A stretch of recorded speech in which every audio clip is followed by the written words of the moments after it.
조금 있으면 한 해의 마지막 달이 시작이 되고 우리는 크리스마스를 기다리는 대림절로 들어섭니다. 감사와 기다림의 계절인데 이 계절에 자기 마음의 집을 아름답게 가꾸는 사람은 행복합니다. 가족과 이웃을 사랑하며 평화의 집을 든든히 짓는 사람은 복이 있습니다. 인생의 늦가을, 삶의 인생의 늦가을 즈음에 돌아갈 집이 있는 사람은 참 행복한 분이지요.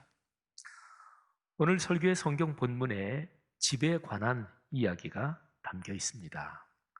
데살로니가전서 5장 11절입니다.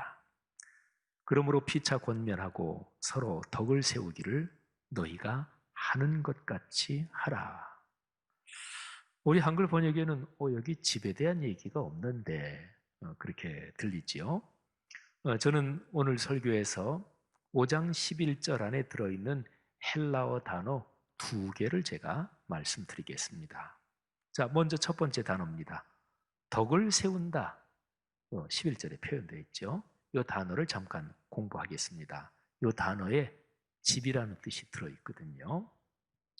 이 단어는 헬라어 원어로 오이코도메오라고 하는 동사입니다. 집을 짓는다, 뭐를 세운다 그런 뜻이에요. 명사는 오이코도메, 이게 명사입니다. 오이코도메오, 이 동사는 정신적 가치, 어떤 덕스러움을 격려해주고 키워주고 북돋우면서 어떤 사람을 세워주는 것을 말합니다. 그리고 집을 세운다, 이때도 쓰이기도 합니다. 근데 오이코도메오, 이 단어와 같은 어근, 같은 말의 뿌리를 가진 그런 단어들이 있어요. 자, 가장 짧은 기본 어근을 담은 말이 오이코스, 이게 집이란 뜻이에요. 그래서 오이쿠메네 하면은 이 헬라어는 지구 전체 또는 인류 전체를 뜻하는 말입니다. 바로 오이쿠메네 이 단어에서 전 세계적인 어떤 것 또는 교회랑 연관해서 세계 교회가 전부 다 포함된 어떤 것, 이런 것을 뜻하는 영어 단어가 오이쿠메네에서 나왔어요. 영어 단어로 에큐메닉 또는 에큐메니컬이란 단어입니다. 자, 또 같은 어근을 가진 헬라어로 오이코노미아, 이 단어가 있습니다. 이거는 이제 우리하고 훨씬 더 친숙한데요. 여기서 나온 단어가 오이코노미아, 이 헬라어는 관청은 뭐 관리하는 일을 하는 거죠. 또는 경영한다, 뭐 이런 거를 뜻하는 단어입니다. 그런데 경제를 뜻하는 단어 이코노미, 여기 이제 스펠링을 보면 오이코노미아, 이거하고 이제 비슷해요. 이코노미가 여기서 나왔습니다. 그러니까 오이코노미아는 근본적으로 쉽게 얘기하면 집을 살림하는 것을 말합니다. 여러분, 집이 행복하고 아름다워지려면 뭐 살림을 잘해야 되잖아요, 그죠? 또는 뭐 남편이 전통적으로는 밖에 나가서 돈을 벌고 가정주부는 집안에서 살림을 하는데 사실은 뭐 남편과 아내 다 하는 게 합쳐서 다 집을 살림해 가는 거지요. 오이코노미아, 집을 살림하는 것이고, 그리고 더 나아가서는 하나님께서 창조하신 이 창조의 세계를 살림한다, 이런 뜻도 거기에 담겨 있습니다. 자, 그러면 5장 11절에서 덕을 세운다, 이거는 공동체 안에서 사람을 세운다, 이런 뜻입니다. 어떻게 사람을 세울 수 있을까요? 구체적인 방법이 11절 뒤에 12절부터 15절에 기록이 되어 있습니다. 공동체에 속한 사람들이 그 공동체의 지도자들을 극진히 존경하여 또 서로 화목하게 지내야 합니다. 게으른 사람을 훈계하고 마음이 약한 사람을 격려하고 힘이 없는 사람을 붙잡아 주는 겁니다. 누구에게도 악을 악으로 갚지 말고 서로 또 모든 사람을 선의와 호의로 대하는 겁니다. 이렇게 해서 사람을 세웁니다. 사람이 중요합니다. 어떤 일에서든지 사람을 세우는 것이 중심입니다. 그런데 사람을 세우는 것은 그 사람 인생의 집을 세워주는 것과 같습니다. 그렇죠? 어떤 사람을 격려하고 용기를 주고 그러면 그 사람의 인생이 이게 참 훌륭하게 행복하게 되는 거니까 인생의 집을 비유적으로 세워주는 것과 같습니다. 한 사람의 삶이 긍정과 격려, 또 사랑과 평화, 용기와 지혜 이런 아름다운 가치들로 어떤 사람이 든든히 세워지면 그 사람만이 아니고요. 그 사람을 만나고 그 사람이 관계하는 사람들이 선한 영향을 받아서 또 그렇게 세워집니다. 멋진 거지요. 그런데 이 구조는 반대 방향으로도 그대로 작동합니다. 어떤 사람의 삶이 정도가 지나치게 게으르고 악하거나 교만하거나 욕심사납거나 이기적이면 그러면 그 사람을 통해서 다른 사람들이 또 그렇게 영향을 받아서 망가집니다. 악한 영향을 끼치는 사람은요, 그 사람이 시험 성적이 좋아서 좋은 대학을 나오고 연봉이 높은 직장에서 고위직에 오르고 사회적으로 권력이 있는 자리를 차지할수록 그 사람은 더 심하게 이웃과 사회에 해악을 끼칩니다. 자신도 불행하고 남도 불행하게 만듭니다. 여러분 생각해 보십시오. 사람은 혼자 살지 않습니다. 혼자 살지 못하죠. 사람은 태어나면서부터 사람들 모임에 소속이 되고요. 제일 처음에는 엄마, 아빠, 가족이 있고 유치원도 다니고 학교도 가고 또 친구들도 만나고 태어나면서부터 가정을 비롯하여 교회나 사회의 여러 집단에 연결돼서 그래서 삶의 여정을 걸어갑니다. 사람을 세우는 것은 그 사람이 소속된 그 공동체, 그 모임을 세우는 일이 되기도 하는 거지요. 데살로니가전서 5장 11절은 교회 공동체를 세운다 이런 문맥 가운데 있습니다. 자, 데살로니가전서 5장 11절에서 제가 오이코도메오, 자, 이거를 세운다, 집과 연관된 단어를 설명드렸죠. 이제 5장 11절에서 두 번째 단어를 한번 같이 공부하겠습니다. 자, 사람을 세우는데 뭐가 필요할까요? 인생의 집 또는 그 사람이 속한 그 집, 교회의 집 이런 걸 세우는데 꼭 필요한 단어가 5장 11절에 들어있습니다. 자, 11절을 다시 한번 들어보십시오. 그러므로 피차 권면하고 서로 덕을 세우기를 너희가 하는 것 같이 하라. 자, 권면하다는 단어가 있죠. 이게 헬라어로 발음하면 파라칼레오입니다.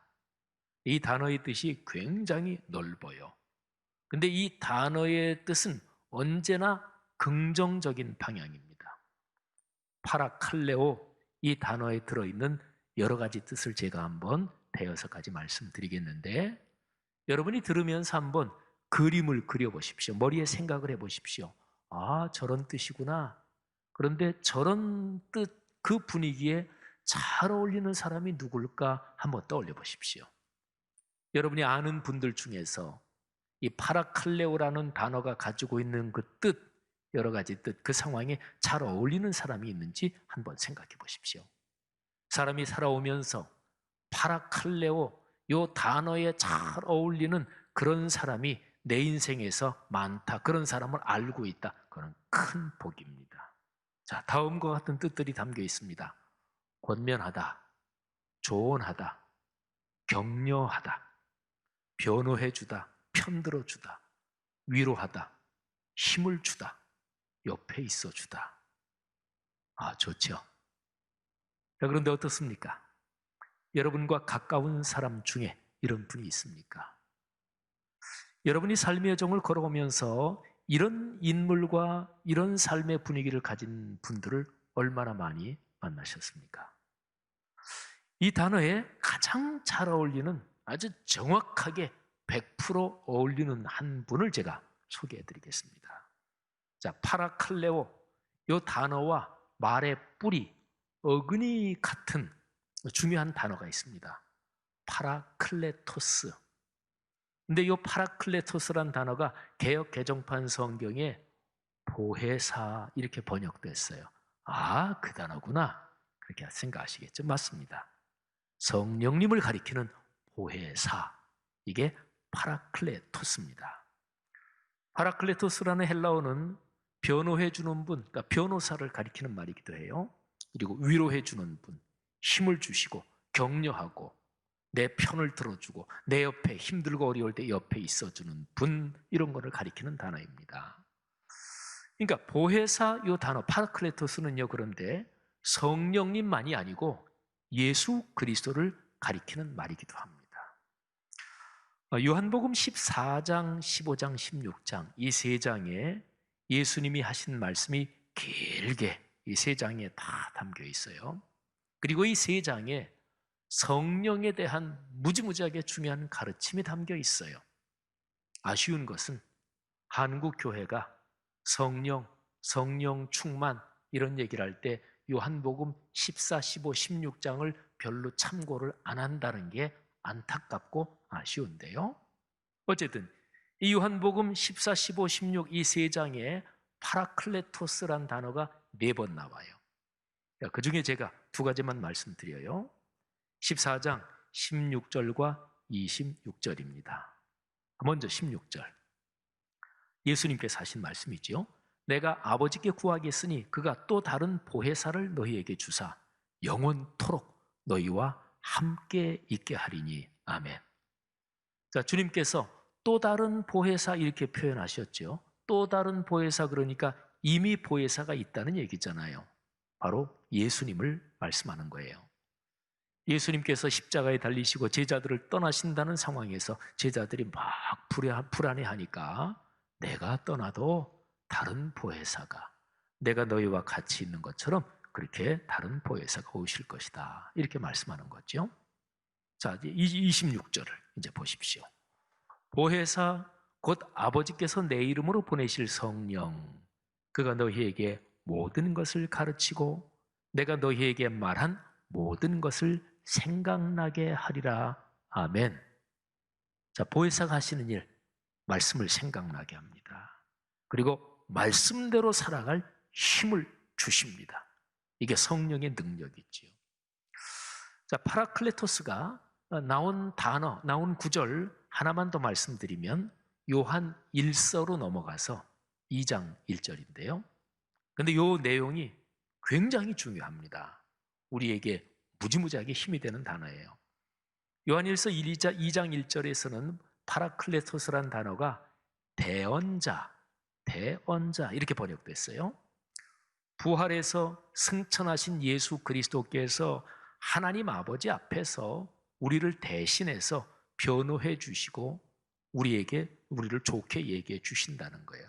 그리고 우리가 죄를 지었을 때 죄가 용서받도록 그렇게 대언해 주신다, 이런 말씀이에요. 들어보시죠. 나의 자녀들아, 내가 이것을 너희에게 쓰면 너희로 죄를 범하지 않게 하려 함이라. 만일 누가 죄를 범하여도 아버지 앞에서 우리에게 대언자 파라클레토스가 있으니 곧 의로우신 예수 그리스도시라. 아멘. 자, 여러분, 이제 우리는 데살로니가 전서 5장 11절에 있는 이 파라칼레오, 이 단어의 뜻을 이제 좀 더 확실히 깊이 알 수 있지요. 이 파라칼레오란 단어와 연관된 모든 의미들은 언제나 하나님의 말씀에 연관되어 있습니다. 권면한다, 하나님의 말씀으로 권면한다는 얘기고요. 격려한다, 말씀이 당신에게 힘이요 당신을 구원하고 당신을 축복할 거야, 말씀으로 격려한다는 것이고, 변호한다도 마찬가지고 위로한다도 마찬가지입니다.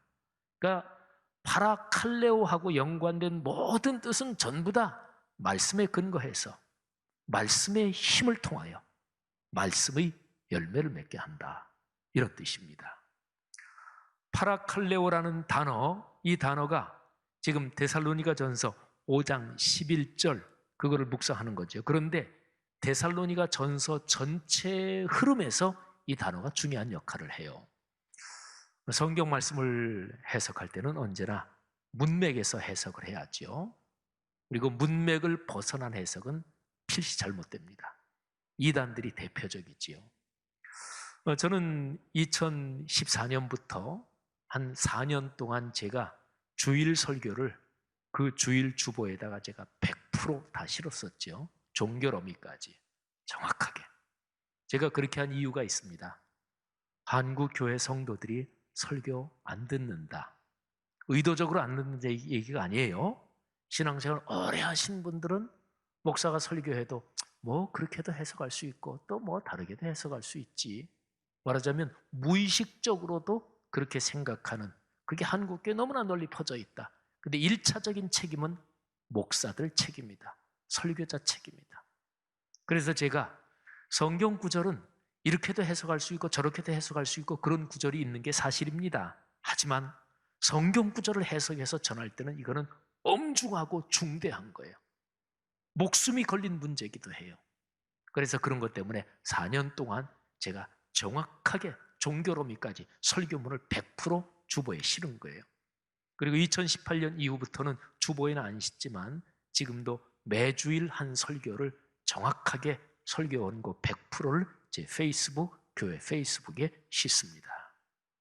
사랑하신 여러분, 파라칼레오 이 단어를 데살로니가 전서의 문맥에서 제가 말씀드립니다. 데살로니가 전서에서 파라칼레오라는 단어가 나올 때 언제나 말씀이 살아 움직여서 열매를 맺는다, 이런 문맥에서 나옵니다. 자, 이 단어가 나오는 구절들을 보죠. 먼저 2장 3절. 사도 바울이 데살로니가 있는 성도들에게 보낸 편지가 이 데살로니가 전서잖아요. 바울이 그들에게 얘기하는 거예요. 여러분, 우리가 여러분에게 권하는 그 권면에게 파라클레오죠. 파라칼레오. 우리가 하는 권면은 간사함이나 부정에서 난 것이 아니고 속임수로 하는 것도 아니라, 바울과 그 일행은 진실함과 사랑의 마음으로 데살로니가 사람들을 말씀으로 권면했습니다. 데살로니가 있는 성도들은 참 행복한 사람들입니다. 이렇게 거룩한 말씀으로 격려하고 힘을 주는 사람들이 있었으니 얼마나 행복한 사람들이에요. 그리고 이런 권면에 힘입어 데살로니가의 성도들, 그분들은 신앙생활에서 말씀의 열매를 맺었고 말씀의 열매가 풍성했습니다. 데살로니가 교회는 박해를 많이 받은 교회예요. 그런데도 말씀의 열매가 풍성했어요. 자, 데살로니가 전서 2장 13절을 들어보십시오. 우리 교회가 암송하기도 하는 성경 구절이죠. 이러므로 우리가 하나님께 끊임없이 감사함은 너희가 우리에게 들은 바 하나님의 말씀을 받을 때 사람의 말로 받지 아니하고 하나님의 말씀으로 받음이니 진실로 그러하도다. 이 말씀이 또한 너희 믿는 자 속에서 역사하느니라. 아멘. 여러분, 예배 시간에 설교를 들으면서 하나님의 말씀으로 받는 분들에게 복이 있을 것입니다. 물론 그 이전에는 목사가 설교를 준비하면서 자기 얘기를 하지 않고 성경을 깊이 연구하고 정성을 다해 준비해서 내 얘기를 하면 안 되지, 하나님이 무슨 말씀을 하시나, 이렇게 설교를 준비하고 설교해야 되는 전제가 있지요. 하지만 성도들 편에서는 예배 때 선포되는 설교 말씀을 겸허한 마음으로, 사모하는 마음으로 하나님의 말씀으로 듣는 성도들에게 그 말씀이 삶에서 영육간의 복이 되는 것을 믿으시기를 바랍니다. 자, 파라칼레오란 단어와 연관해서 데살로니가의 흐름의 전서의 흐름에서 3장 7절이 아주 중요합니다. 자, 바울이 계속 얘기하는 거예요. 이러므로 형제들아, 우리가 모든 궁핍과 환난 가운데서 너희 믿음으로 말미암아 너희에게 위로를 받았노라. 데살로니가 성도들에게서 바울 일행이 위로를 받았대요. 위로를 받았다. 파라칼레오입니다. 그러므로 너희가 주 안에서 굳게 선즉 우리가 이제는 살리라. 아멘. 여러분, 데살로니가 교회 성도들은 핍박받는 어려운 상황 속에서도 믿음을 지키며 말씀을 살아내고 있었고 바울이 그 소식을 들었습니다. 그 소식을 듣고 바울과 그 일행은 큰 위로를 받았어요. 위로를 받았다. 파라칼레오. 바울이 데살로니가 성도들에게 파라칼레오의 역할을 했을 뿐 아니라 거꾸로 데살로니가의 성도들이 바울과 그 전도팀에게 같은 역할을 했습니다. 그러니까 말씀이 삶이 되는 역사가 서로가 서로에게 위로가 됐고 힘이 된 거지요. 그들은 성령으로 충만하여 말씀이 삶이 됨으로써 서로에게 위로와 격려와 힘이 되었던 거지요. 여러분, 이것이 바로 성령 충만하다, 이 성경적인 뜻에서 이게 제일 중심이에요. 이것이 성도의 교제, 성경적 코이노니아입니다. 나와 취향과 성격이 맞는 사람들끼리 친한 거 성도의 교제가 아니에요. 마음이 통하는 사람들끼리 편을 짜고 누가 우리 건드려, 이런 소집단 이기주의를 부리는 것은, 이것은 주님의 말씀에 반하는 죄를 짓는 것이며 그리스도의 몸된 교회를 대적하는 죄입니다. 데살로니가 전서 4장으로 넘어가면 파라칼레오 단어가 3번 나와요. 1절, 10절, 18절. 모두가 전부 다 하나님의 말씀이 삶이 돼야 한다, 이런 맥락 가운데 있어요. 한번 제가 1절, 10절, 18절 그 앞뒤로도 조금 붙여가지고 제가 봉독해 드립니다. 그러므로 형제들아, 우리가 끝으로 주 예수 안에서 너희에게 구하고 권면하노니 파라칼레오, 너희가 마땅히 어떻게 행하여 하나님을 기쁘시게 할 수 있는지를 우리에게 배웠으니, 말씀으로 배웠다는 얘기죠. 그건 너희가 행하는 바라 더욱 많이 힘쓰라.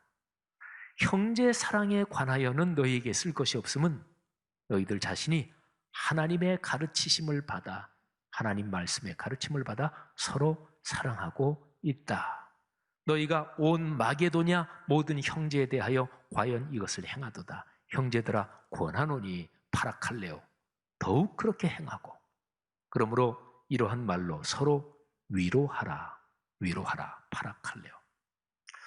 성도 여러분, 오늘 제 설교의 본문이 데살로니가 전서 5장인데 5장에도 이 파라칼레오 단어가 2번 나옵니다. 11절과 14절입니다. 자, 이 두 구절을 제가 이미 설명해 드린 두 단어, 곧 파라칼레오 그리고 오이코도메오, 이 두 단어의 뜻을 살려서 제가 한번 제 나름의 문장으로 또 만들어서 말씀을 드리겠습니다. 제가 지금 드리는 말씀은 오늘 설교의 결론이고 또 저와 여러분의 삶의 변화를 위한 주님의 권면입니다. 사랑하는 그리스도인들이여, 여러분은 예수 그리스도의 십자가에서 구원을 받았고 주님의 재림을 기다리며 살고 있습니다.